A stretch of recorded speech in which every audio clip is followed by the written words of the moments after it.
পয়সা দিয়ে কি হবে যদি সময়টা ঠিক মতো দিতে না পারেন? তাহলে তো একটা নারী সেখানে থাকার প্রয়োজন বোধ মনে করি না। বেশিরভাগ নারী হচ্ছে আমি দেখছি যে টাকার ভিতরে আটকায়। সব স্ত্রীরা চায় তাদের স্বামীরা তাদের সাথে একটু হাসি দিয়ে কথা বলুক, একটু রোমান্টিক কথা বলুক, একটু ভালোবাসার বিনিময় করুক। আল্লাহর হাবিব সাল্লাল্লাহু আলাইহি ওয়াসাল্লাম এটা করতেন।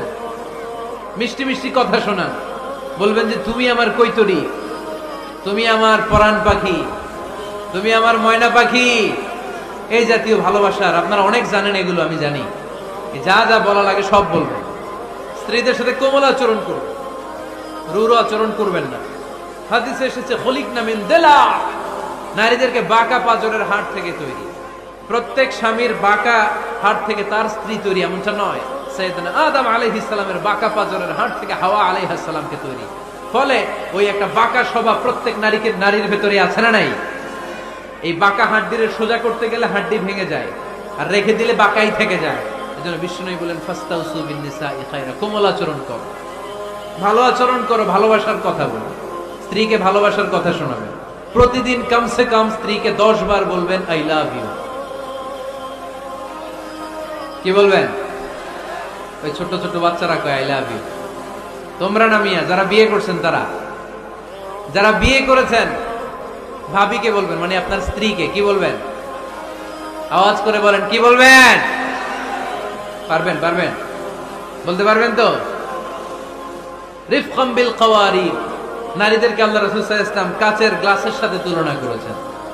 কাচের গ্লাস, কাচের বাসন, কাচের তৈজসপত্র যেমনি আস্তে ধরতে হয়, আস্তে রাখতে হয়, নারীদের সাথেও কোমল আচরণ করতে হয়। কাচের গ্লাস আর কাচের তৈজসপত্র যদি জোরে রাখেন যেমনি ভেঙে যায়, নারীদের সাথেও কঠোর আচরণ করলে ঝামেলা আছে না নাই? স্ত্রীর ব্যক্তিগত বৈধ কাজের সুযোগ করে দিতে হবে। তার ব্যক্তিগত যে চয়েস, তার ব্যক্তিগত কাজে বাদ সাধতে পারবে না যদি কাজটা হালাল হয়। অনেক স্বামী সামান্য কাজে ঝগড়া বাঁধে। স্ত্রীর ইচ্ছা হচ্ছে কাঁথা সেলাই শেখা, নকশি কাঁথা সেলাই শিখবে, স্বামী বলে না তুমি ওইটা শিখো, ল্যাঙ্গুয়েজ শিখো, আছে না নাই? স্ত্রী বলে না আমি রান্না শিখবো, ইউটিউবে সুন্দর রান্নার প্রোগ্রামগুলো দেখে আমি রান্না শিখবো, স্বামী বলে না তুমি কম্পিউটার শিখো, আছে না নাই?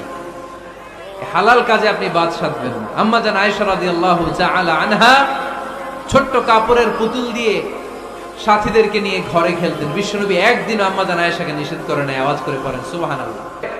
স্ত্রীর এপ্রিসিয়েশন করবেন, ভালো কাজের, তার কাজের প্রশংসা, তার রান্নার প্রশংসা, তার সৌন্দর্যের প্রশংসা। আমরা এগুলো করি না।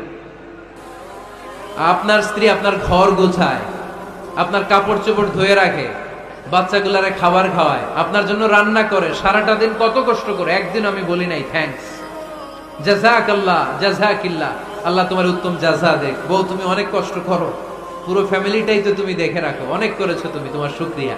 একদিনও থ্যাঙ্কস দেয় না, এরকম ডাকাইত আছে না নাই? আজকে থেকে থ্যাংক ইউ দিতে পারবেন তো? কাজের প্রশংসা করবেন, রান্নার প্রশংসা করবেন। আল্লাহ রাসূল সাল্লাল্লাহু আলাইহি ওয়াসাল্লাম স্ত্রীদের রান্নার প্রশংসা করতেন। কখনো আল্লাহর হাবিব সাল্লাল্লাহু আলাইহি ওয়াসাল্লাম রান্নার বদনাম করেন নাই, কখনো না। এজন্য আমরাও করব না। সুন্দর মোলায়েম সুরে স্ত্রীদেরকে ডাকবেন।